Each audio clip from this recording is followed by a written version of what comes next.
Ahora pasamos ahora al siguiente muestreo y tenemos un muestreo probabilístico sistematizado. Siempre los elementos se van a extraer de manera aleatoria, todos tienen la misma posibilidad, solo que acá se va a sistematizar. Por ejemplo, N mayúscula representa el tamaño de la población, 60 personas, por ejemplo. Y digamos, se determinó que el tamaño de la muestra, N minúscula, es 12. Entonces ustedes dividen 60 dentro de 12, les va a dar un valor y este valor básicamente lo que va a hacer es sistematizar para poder definir a cada cuánto nosotros vamos a seleccionar a un individuo que va a pasar a conformar la muestra. Por ejemplo, si comienzo con el individuo 2 y le sumo 5, significaría que el siguiente individuo que va a entrar en la muestra es el 7. Si le sumo 5, el siguiente va a ser el 12.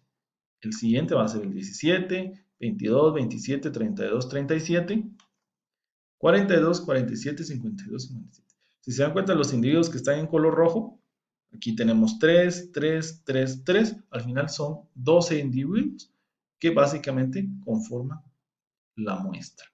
Ahora acá la pregunta es, ¿por qué se inició en el número 2?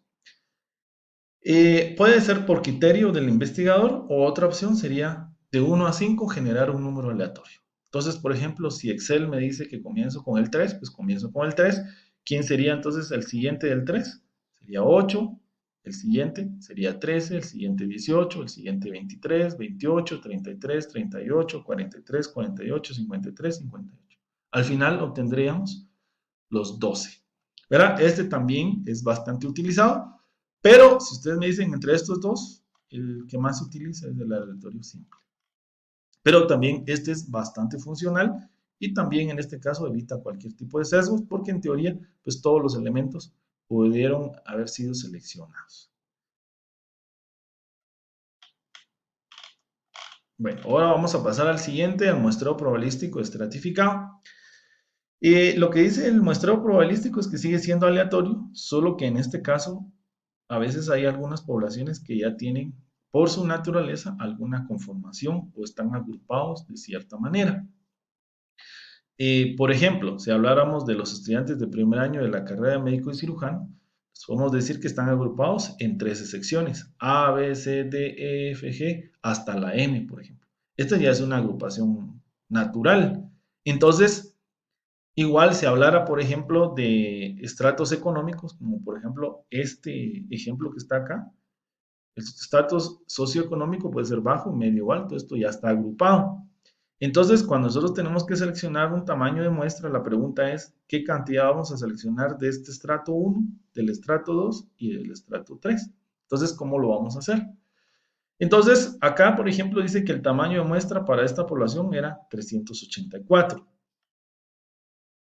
Entonces la pregunta es, de esas 384 que tengo que extraer en total de esta población, ¿cuántos van a ser de cada estrato?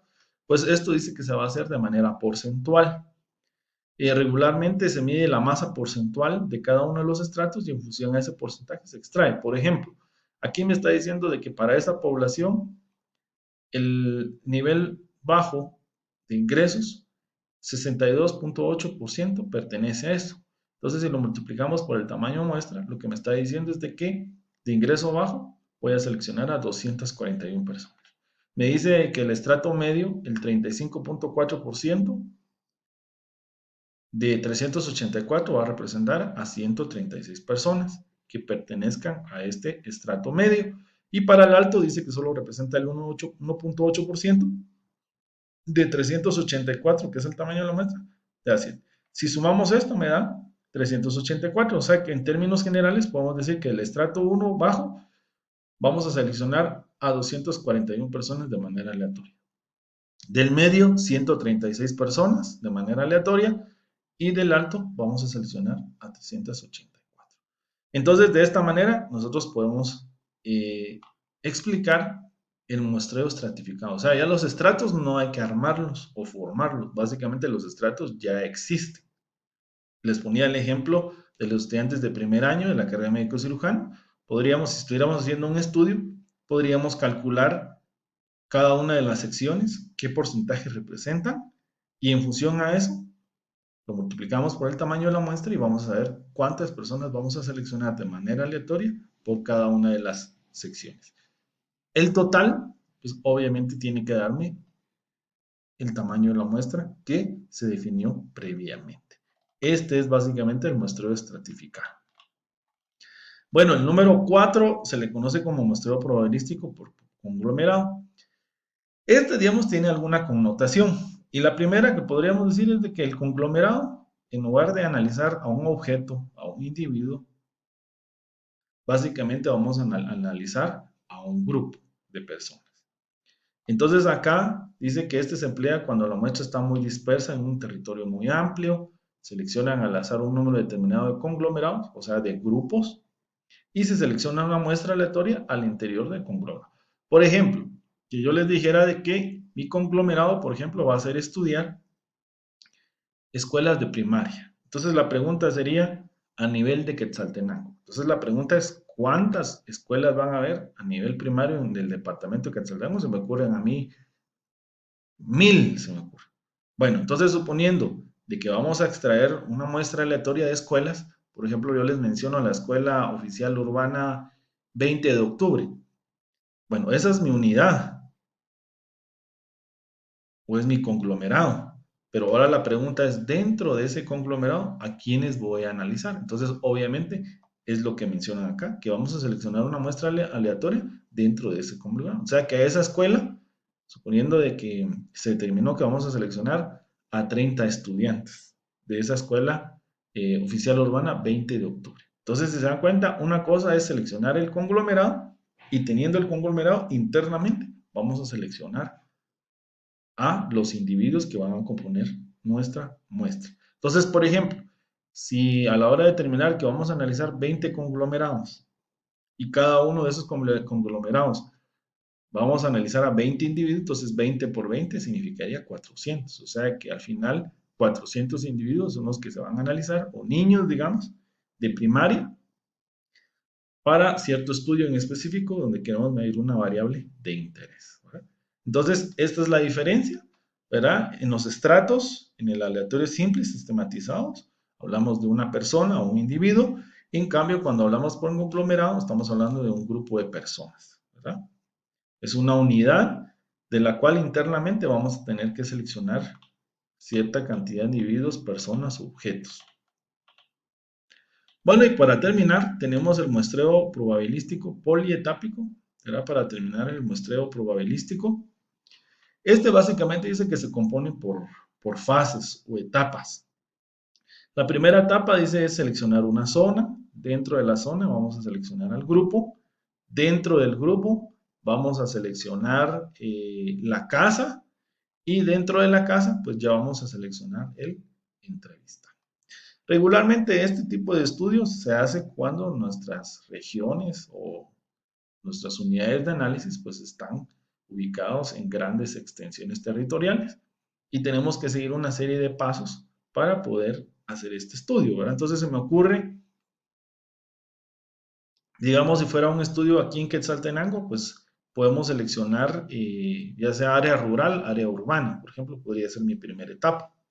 Bueno, si ya seleccionamos el área urbana, se me ocurre, pues, entonces la pregunta sería, bueno, si en Quetzaltenango hay 12 zonas, ¿qué zona voy a tomar en cuenta? Suponiendo voy a seleccionar la zona 1. Bueno, entonces ya tenemos la segunda etapa. La tercera etapa, bueno, de la zona 1, ¿qué casas son las que vamos a seleccionar? Podemos establecer un mapa por avenidas, por avenidas, o podemos tener, ¿cómo se llama? Calles y poder hacer un mapa y poder seleccionar de manera aleatoria, pues, ciertos grupos de casas. Bueno, y ya teniendo la casa, la pregunta es, ¿a quién vamos a entrevistar? ¿Al padre de familia, madre de familia, o a los hijos, a los abuelos, a los nietos? ¿A quién vamos a entrevistar? Entonces, este básicamente sí ya lleva un proceso un poquito más largo hasta llegar hasta la persona que nos va a proporcionar la información que estamos buscando para el estudio en específico. Entonces, este sí básicamente se aplica en diferentes etapas y como les digo, estos básicamente es cuando se hacen ya estudios donde las personas están ubicadas en extensiones territoriales pues ya muy, muy grandes y pues tenemos que hacer este diseño hasta llegar.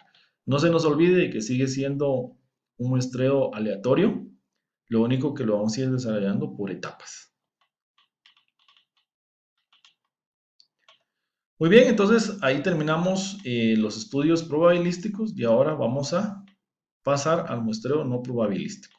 Estos son un poquito más sencillos porque el muestreo probabilístico básicamente no sigue el patrón donde todos los elementos deben de ser seleccionados y que tengan la misma probabilidad de ser elegidos. O sea que acá ya existe un sesgo porque en el muestreo no probabilístico podemos utilizar algunos criterios, por ejemplo, sexo, edad, ingreso económico, ubicación geográfica, disponibilidad, accesibilidad o criterios del investigador o referencias.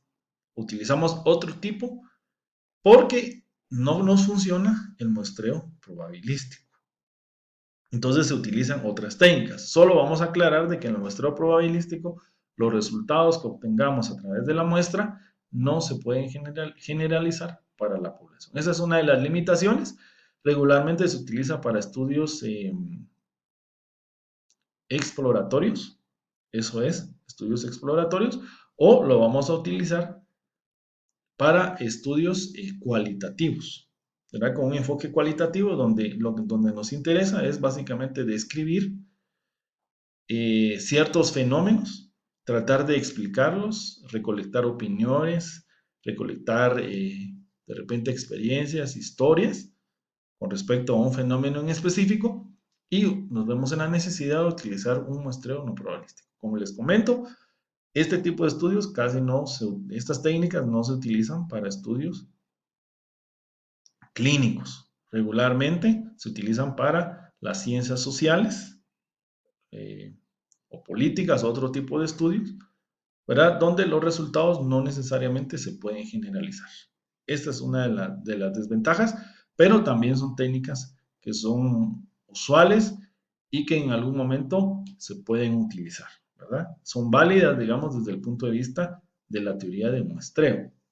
Y también enfatizar de que el muestreo no probabilístico, en este caso, para seleccionar los individuos, no fueron seleccionados de manera aleatoria. O sea, no todos tuvieron la misma posibilidad de ser seleccionados, sino se utilizaron otro tipo de criterios. ¿Verdad? Algunos lo mencionan como por conveniencia, pero regularmente mejor lo vamos a mencionar como muestreo no probabilístico. Aquí en la gráfica ustedes lo logran ver fácilmente. En el muestreo aleatorio mirábamos que seleccionábamos individuos que están dispersos, pero aquí sí ya vemos nosotros de que se extrae pues ya una porción en específico, ¿verdad?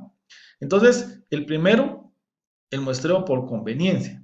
Dice que el muestreo por conveniencia no probabilístico, el investigador lo define de la siguiente manera. Dice que va a seleccionar a sus unidades que van a conformar la muestra por dos razones.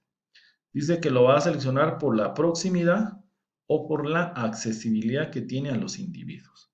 Entonces aquí está el investigador y dice, bueno, los conozco, me es fácil contactarlos o son muy cercanos, puedo acceder a ellos y básicamente este grupo básicamente es el que va a conformar la muestra. Si se dan cuenta, todos estos básicamente quedaron excluidos, por eso es de que esta muestra no es representativa, esta muestra no es aleatoria, pero es un muestreo que es válido dada la connotación que pueda tener el estudio en algún momento. Entonces, se puede hacer y entonces vuelvo a enfatizar, el de conveniencia se utiliza cuando el investigador tiene a cierto grupo de personas que pertenecen a esa población y la selecciona por proximidad o por cercanías, ¿verdad? Básicamente es por eso que lo hace o por la accesibilidad que pueda tener a este pequeño grupo que pertenece de toda la población. Entonces se me ocurre, si habláramos del estudio de oximetría, digamos, en estudiantes de primer año, y yo fuera el investigador, pues a mí lo que se me haría más fácil sería seleccionar algunos estudiantes de mi bloque de secciones. Por ejemplo, yo imparto secciones IJKL, pues a mí se me hace mucho más fácil seleccionar a individuos de esas secciones que de las otras. ¿Por qué lo estoy haciendo? Por conveniencia, ¿verdad? Por cercanía, por proximidad, por accesibilidad, pues tomo ellos y obviamente las demás secciones quedan excluidas. Y ese es un criterio que puedo utilizar, ¿verdad? Según los objetivos de mi investigación. Ahora tenemos el muestreo no probabilístico, ahora dice que es por juicios. Dice que este básicamente se basa específicamente en el criterio del investigador. El investigador tiene experiencia o en este caso sabe por otros estudios que al momento de seleccionar cierta característica de los individuos de esa población, pues esa característica a él le va a servir para fines del estudio. Entonces, por ejemplo, si habláramos del mismo ejemplo del estudio de oximetría, suponiendo de que los estudios o la experiencia dice de que los que tienen déficit, por ejemplo, de oximetría, son aquellos, por ejemplo, que tienen sobrepeso o tienen obesidad. Entonces, ¿qué haría en este caso el investigador?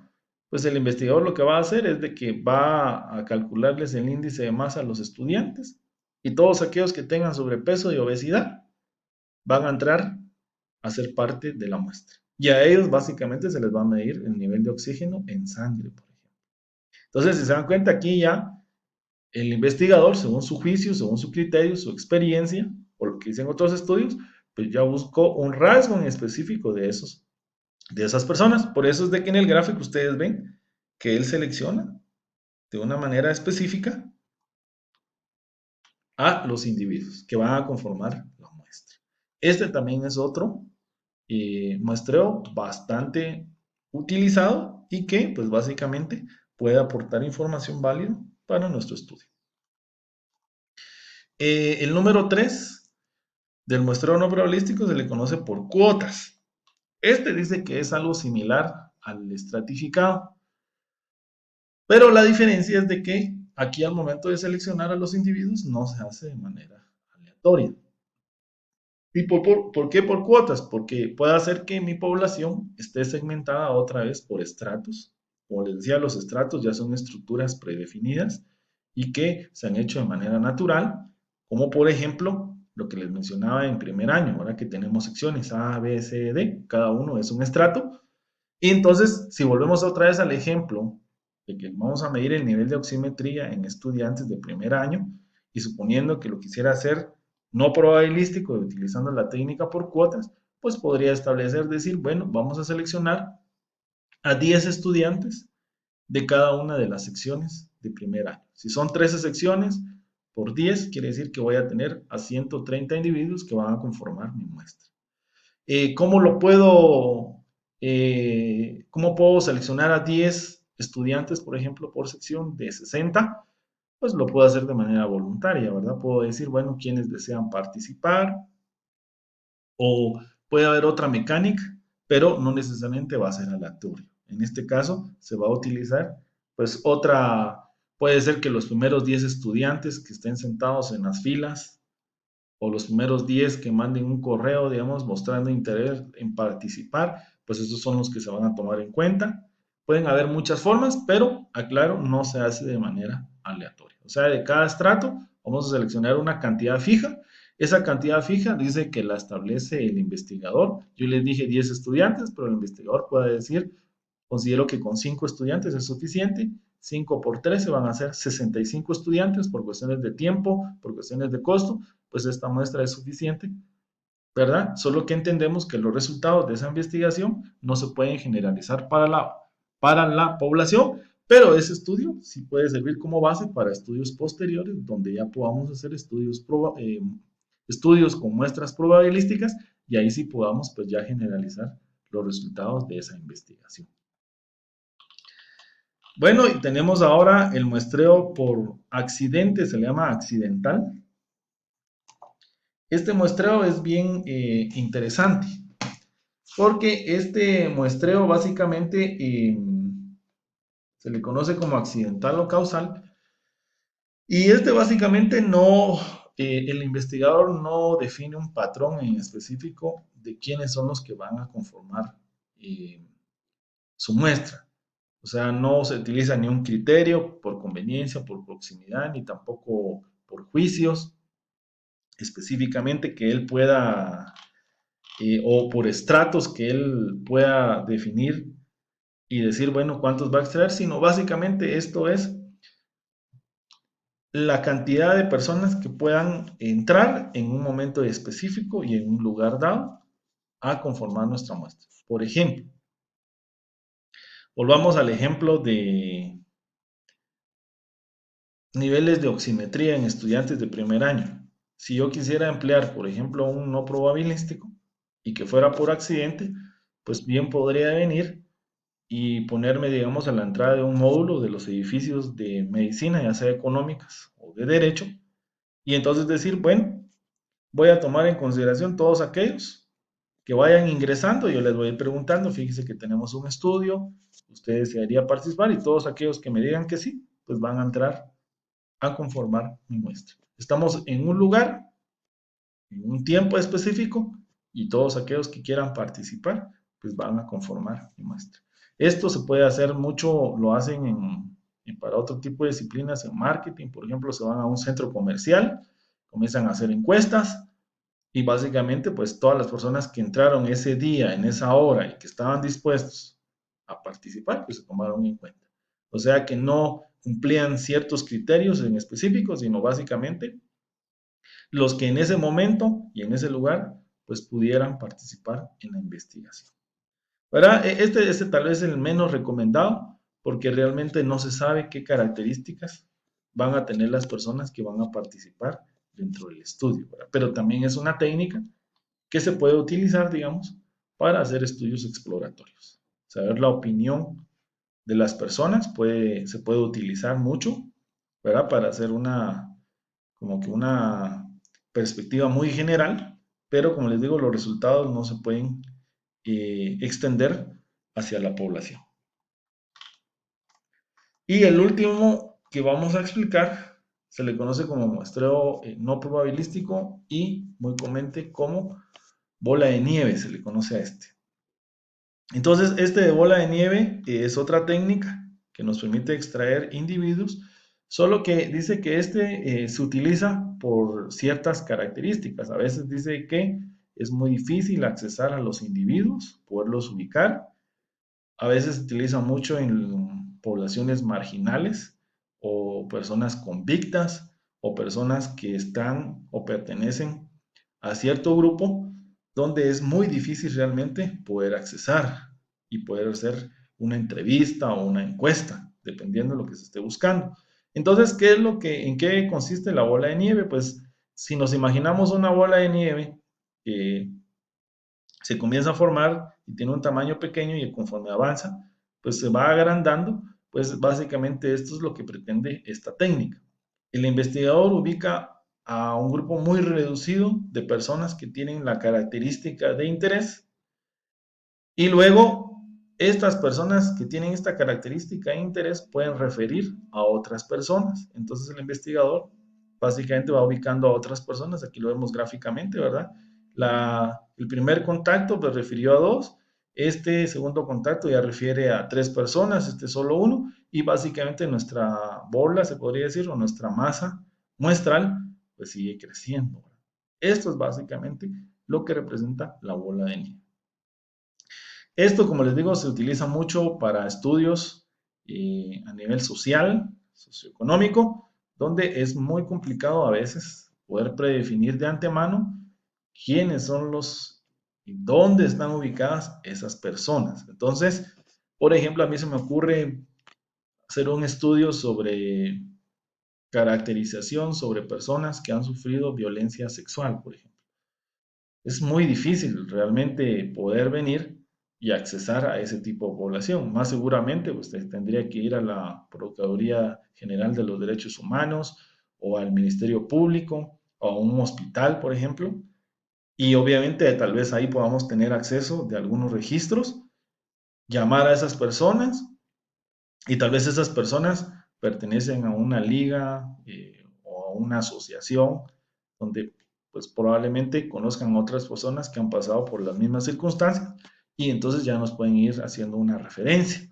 pero de otra manera va a ser muy difícil poder ubicar a esas personas que cumplen o que pertenecen a esa población en específico, ¿verdad? Entonces, así es como funciona. Entonces, ya vimos bola de nieve por accidente, ya lo explicamos, que es el menos utilizado por cuota, similar al estratificado, solo que la muestra no es aleatoria.